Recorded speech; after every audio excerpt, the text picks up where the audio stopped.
Halo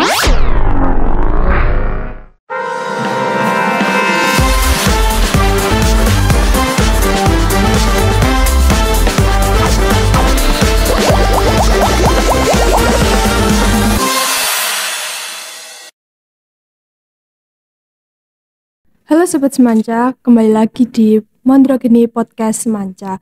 Sebelumnya, perkenalkan aku Anissa Lutfi Saidina dari kelas 11D dan narasumber kita kali ini ada Kak Adel dari SMA Negeri 1 Kalasan. Halo Kak. Halo. Nah, di episode kita kali ini kita akan membahas tentang kecil-kecil jadi jurnalis. Nah, sebelum kita ke pembahasan inti kita, boleh nih Kak Adel buat kenal dulu sama Sobat Semanca. Oke, halo semuanya. Perkenalkan, nama aku Adelaide Irapsari Ardianto. Nama panggilan aku Adelaide, tapi teman-teman lebih sering nyapa aku Adel. Nama pena aku Adelaide Ardian. Oh, ya. Jadi Kak Adel ini adalah seorang penulis ya. Nah, kalau boleh tahu nih Kak, apa sih motivasi Kak Adel buat jadi seorang penulis tuh? Oke, sebetulnya motivasi aku untuk jadi penulis itu tuh bingung juga ya, karena kok tiba-tiba saya tuh bisa nerbitin buku gitu kan. Tapi awal mulanya tuh saya tuh kayak tertarik ya. Saya tuh orangnya kan cerewet, suka cerita ke mama saya, ke bapak saya gitu kan. Nah, ada kalau waktu mama sama bapak saya ini ngerasa capek juga kan dengerin saya tiap waktu ngoceh yang berbagai hal saya ceritain. Terus habis itu saya tuh dikasih saran untuk mendingan cerita kamu ini dituliskan di selembar kertas biar menjadi cerita. Terus saya jadi kayak termotivasi untuk menuliskan semua cerita saya atau semua pengalaman atau semua kegiatan yang telah saya lakukan ke dalam sebuah tulisan gitu. Awal mulanya seperti itu. Dari usia berapa udah mulai nulis? Aku dari kelas 3 SD itu udah nerbitin buku. Berarti aku sebelum dari kelas 3 SD ya mulai menulis. Iya. Sekitar tahun 2015 umur saya ketika saya masih umur 8 tahun. Wow. Dari usia 8 tahun itu sampai sekarang 16 tahun ya? Iya, 16. Sampai sekarang 16 tahun udah ada berapa buku sih yang udah diterbitin? Udah ada 3 buku. Apa aja tuh kalau Oke, untuk buku yang pertama ini lebih ke kumpulan atau arsip cerita yang pernah aku tulis selama setahun ya. Kalau untuk yang buku pertama ini, judulnya adalah Romo Mangunwijaya dan Bakatku Menulis. Itu ceritanya tentang apa? Itu tentang arsip cerita. Jadi kayak aku cerita tentang hal random terus dibukukan gitu doang sih. Mungkin kayak aku menceritakan tentang kucing aku, tentang keluarga aku, terus tentang perasaan aku di hari ini, hari besok, dan selanjutnya. Sama ada cita-cita aku juga di dalam buku itu. Kalau yang kedua? Yang kedua, aku menerbitkan buku ketika aku kelas 6 SD. Dan itu bukunya berisi tentang kumpulan cerpen dan esai yang sejak aku kelas 4 sampai kelas 6 SD aku tulis gitu. Kalau yang terakhir atau yang ketiga gitu? Yang ketiga ketika aku kelas 3 SMP, aku menerbitkan buku ini. Novel ya, Lewati Fajar untuk Menanti Senja. Ini novel pertama aku, tapi buku ketiga aku. Itu ceritanya tentang? Ini genrenya romansa remaja gitu ya, romance sekolah gitu ya. Iya. Kalau dari 3 buku yang udah diterbitin tuh, kendala apa aja sih yang kamu alami dari penulisan sampai akhirnya buku itu bisa buat diterbitin? Tentu aja kendala yang ada yang aku alamin itu yang pertama adalah aku melawan rasa malas. Iya. Iya kan? Karena emang anak-anak seusia kita ini kan kadang ngerasa pengen menunda pekerjaan gitu kan. Ini buku ini aku targetin waktu itu bulan Desember jadi. Pokoknya mau nggak mau bulan Desember ini buku ini harus jadi, harus terbit gitu kan. Tapi biasalah kayak aduh aku tuh capek, aku males nulis hari ini, besok aja lah, dirangkap aja lah. Jadi ya yang pertama kendala aku adalah melawan rasa malas diriku sendiri. Terus kadang ada kendala dari luar kayak aku udah nulis sampai bab 1 tiba-tiba hilang, kehapus filenya gitu kan. Otomatis harus nulis dari awal yang sesuai dengan ide dari awal gitu lah. Kalau cara kamu ngatasin buat gimana sih caranya biar aku nggak males lagi gitu gimana? Balik lagi ke motivasi awal, untuk apa sih aku tuh menulis buku ini tuh untuk apa?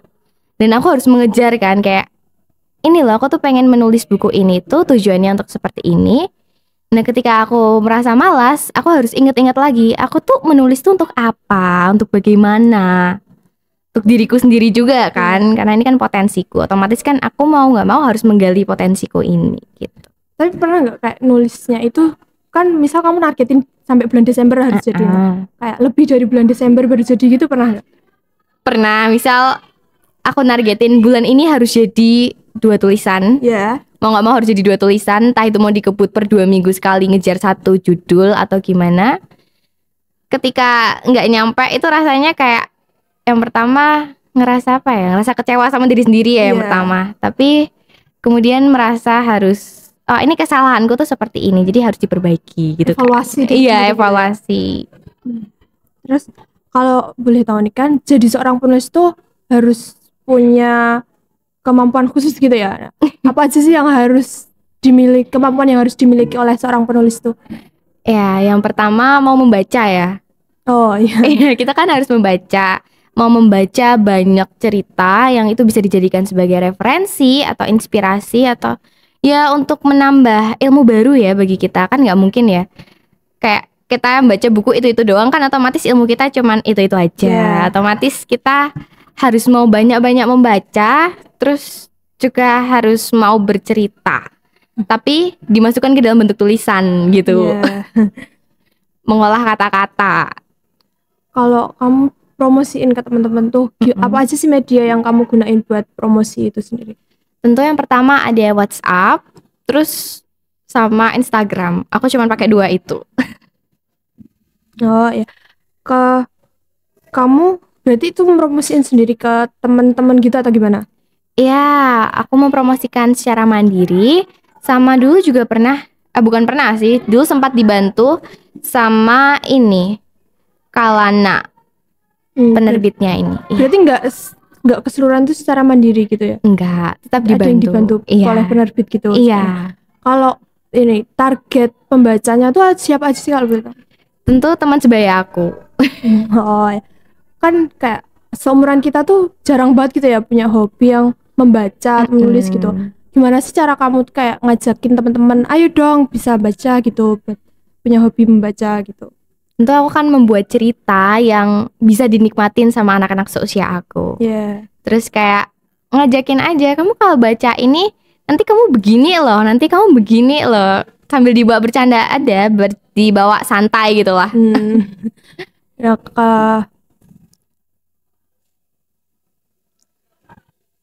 selama jadi penulis nih gitu, kayak ada nggak omongan-omongan orang yang kayak ngejatuhin kamu banget tuh?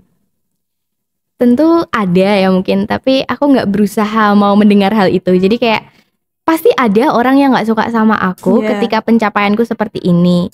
Tapi aku nggak akan mencari siapa orang itu atau mencari apa ya hujatan yang akan aku terima gitu ya. Jadi kayak ya oke lah, semua orang mesti punya kesalahan dan semua orang mesti bakal apa ya nggak disukain gitu loh. Jadi kan nggak mungkin ya kita bakal disukain sama semua orang, kan nggak mungkin banget ya. Kita pasti ada aja orang yang nggak suka sama kita. Kalau cara kamu membagi waktu dari sekolah, terus mungkin ada kegiatan lain atau kegiatan organisasi gitu, cara kamu membagi waktu antara sekolah dan kamu menulis itu gimana biar keduanya tuh dapat berjalan dengan sama?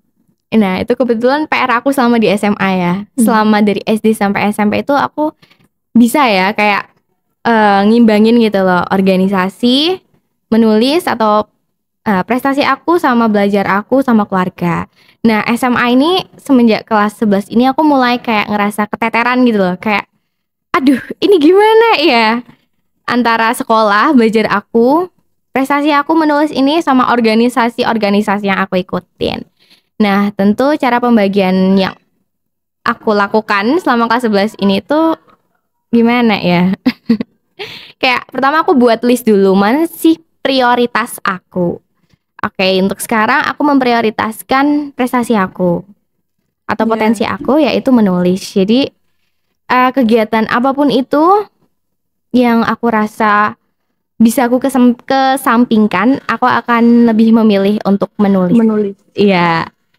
Tapi ada juga kayak misal ada rapat organisasi yang itu memang penting dan berpengaruh juga ke diri aku dan ke orang banyak, aku bakal lebih mentingin rapat itu sih. Karena aku ngerasa kayak menulis tuh bisa nanti pas malam sebelum tidur, aku buat tabungan cerita dulu. Jadi ketika besok ada lomba atau ada target yang harus aku capai lagi untuk menulis buku, aku udah bisa pakai tabungan cerita yang udah aku kumpulin gitu. Oh, iya. Sebelum kita tutup nih, ada saran nggak buat teman-teman yang mau jadi seorang penulis nih di usia mudanya? Sarannya aku cuman ada ini sih. Ada satu saran yang buat teman-teman semua, yaitu aku tahu siapa aku dan aku tahu seperti apa aku. Dengan begitu teman-teman bisa mengenali diri sendiri dan mengetahui potensi teman-teman sendiri. Apakah aku ini cocok untuk menjadi penulis atau di bidang lain gitu. Nah, terima kasih untuk Kak Adel sudah meluangkan waktunya untuk mengikuti podcast Mondrogeni Semanca. Dan untuk Sobat Semanca, kira-kira di episode berikutnya kita akan membahas tema menarik tentang apa lagi ya? Jangan lupa tulis di kolom komentar ya. Sampai jumpa.